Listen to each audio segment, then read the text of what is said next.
بدشگونی لینا یہ بہت سارے معاشروں میں اور تہذیبوں میں مروج تھا اور اب بھی مروج ہے، لیکن اسلام نے اس کی نفی کی ہے۔ بدشگونی کیا ہے؟ کسی دن کو، کسی جگہ کو، کسی شخص کو منحوس خیال کرنا۔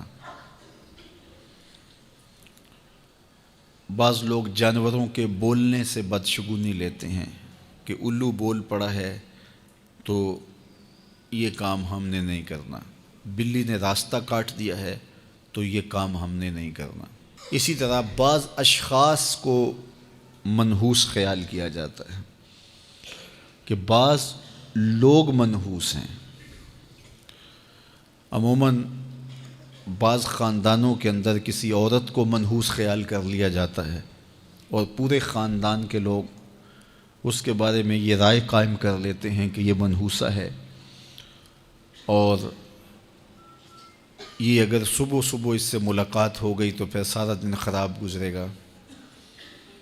تو یہ ایک تصور ہے بدشگونی کا جو ہماری معاشرت کے اندر پایا جاتا ہے۔ جاہلیت کے زمانے میں یہ ساری چیزیں موجود تھیں۔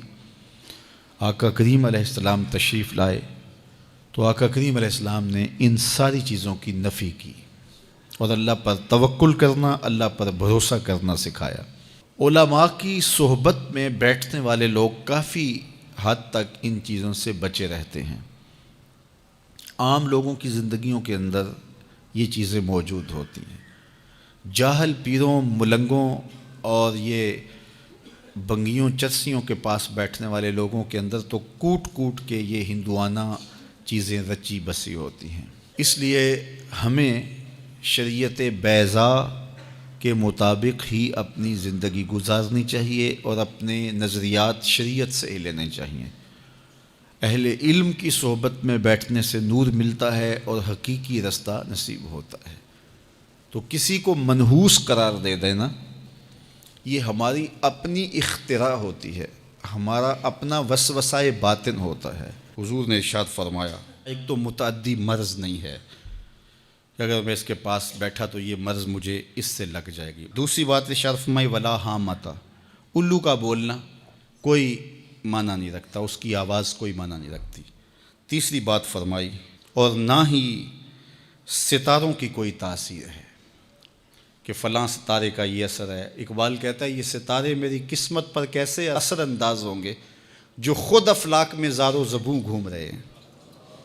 وہ بعض کہتے ہیں ہاتھ کی لکیریں کام کرتی ہیں، جی یہ تیری ہاتھ میں فلاں چیز کی لکیر ہی نہیں ہے، فلاں کی لکیر ہی۔ وہ بیٹھے ہوتے ہیں نا فٹ پاتھ کے اوپر پروفیسر بابا جو قسمت کا حال بتاتے ہیں، 10 روپے لیتے ہیں، تو وہ بتا رہے ہوتے ہیں تیری قسمت میں یہ ہے، تیری قسمت میں یہ ہے، تیری قسمت میں یہ ہے۔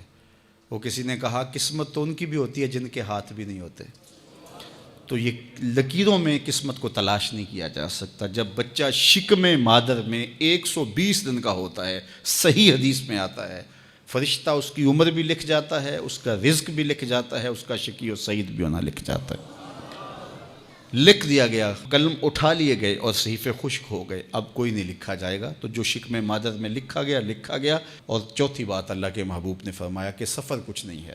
یعنی کچھ لوگ کہتے ہیں یہ جو سفر کا مہینہ ہے یہ بہت ہی سخت مہینہ ہوتا ہے اور ان دنوں کے اندر سفر نہیں کرنا چاہیے، ان دنوں کے اندر شادی نہیں کرنی چاہیے، ان دنوں کے اندر اگر شادی کی جائے تو وہ شادی کامیاب نہیں ہوتی، اس لیے کہ یہ مہینہ منحوس ہے۔ میں آپ کو بتاتا ہوں کہ اس سفر کے مہینے میں سیدنا علی کی شادی حضرت سیدہ فاطمہ سے ہوئی ہے۔ بتاؤ اس سے کامیاب کوئی شادی ہو سکتی ہے؟ کوئی کہتے ہیں جی اس مہینے میں اگر شادی ہو تو اولاد نہیں ہوتی۔ حضرت علی اور سیدہ فاطمہ کی شادی ہوئی ہے، حسن اور حسین پیدا ہوئے ہیں، ایسے کوئی بیٹے تو لاؤ زمانے میں۔ حضرت زینب رضی اللہ تعالی عنہا اور حضور کی شادی ماہ صفر المظفر میں ہوئی ہے۔